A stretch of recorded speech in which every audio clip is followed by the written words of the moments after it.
Сәлем достар, бүгінгі видеода біз көліктің стеклосындағы защитный пленка немесе тонировка. Ол тозып кеткен жағдайда оны міндетті түрде созбай ауыстыру керек. Соны қалай ауыстыру керек екендігі жөнінде, үй жағдайында қалай ауыстыру керектігі жөнінде көрсететін боламыз. Онымен ең алдымен айта кететін болсам, бұл пленканы тазалау үшін бізге үш нәрсе қажет. Біріншісі, фен керек. Кез келген фенді қолданса болады. Үйдегі шаш кептіретін фенді қолданса болады, немесе строительный фенді болса жақсы болар әрине.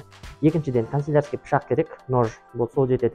Үшіншісіне бізге мынау стеклоның пленкасын ашқаннан кейін артынан клей қалып қояды. Сол клейді кетіретін спрей бар арнайы. Ол 2-3 мың теңге тұрады примерно. Сондықтан достар, видео пайдалы болса соңына дейін көрейік. Және де қазақи арнаның дамуына атсалысып тіркеліп лайк басыңыз. Бастаймыз, сізден өзімізге ыңғайлы. Фенімізді аламыз да, осылайынан қыздырамыз.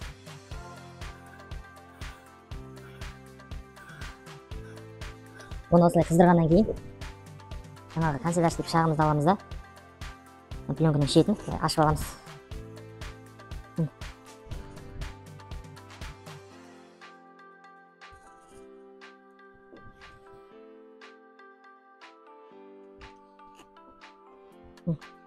Бір шетін ашып алғаннан кейін ары қарай оңай. Осылай бүйтіп қалыбын ашып аламыз. Одан ары қарай мынаны қыздырып отырып, ашамыз ары қарай.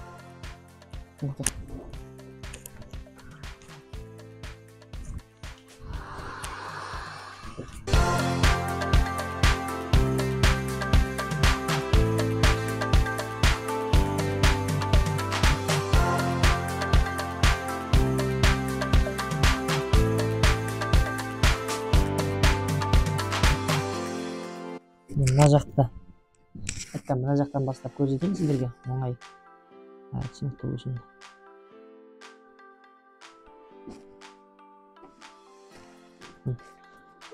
Бір шетін алып аласыз.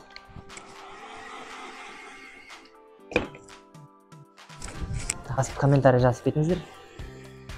Соның өзі маған қолдау достар. Толықтай ескі пленкаларды шешіп алдық. Ескі пленкалардан арылғаннан кейін әрине біз жаңағы спрейді шашамыздың боламыз. Клей қалған жерлері бар, мына жерлерде қалды, мына жерлерде.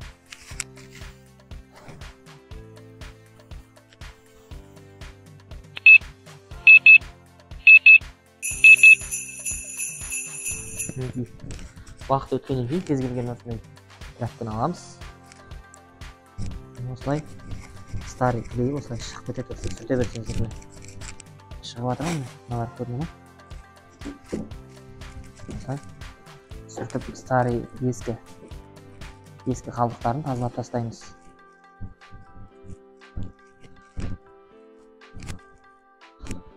Достар, міне бұл қазіргі таңда толықтай пленканы шешіп, старый клейін тазалау процесі аяқталды. Достар, мына пленка фара тозып сарғайып кеткен екен.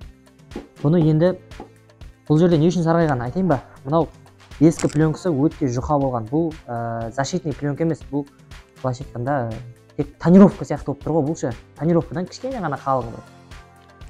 Сондықтан достар, мынандай фара пленкасын ауыстырғаннан кейін дәл осылай темный болып сарғыш болып қалса, қалай тазалау керектігі жөнінде жоғарыда сілтеме шығады. Сол сілтеме бойынша видеоны көрсеңіздер болады.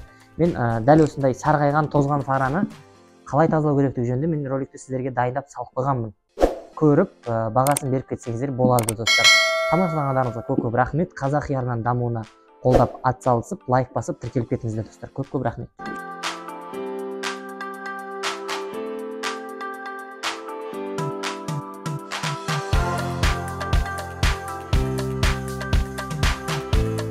Егер дәл осы фарды қалай тазалайын, не істеймін, егер болады, ол дәл осы жағдайдағы BMW-ның фарасын тазала дейтін жандар болса, комментарийға 100 адам дәл осы BMW-ның фарасын тазала деп жазсаңыздар, тазалап, полностью от и до көрсететін боламын достар.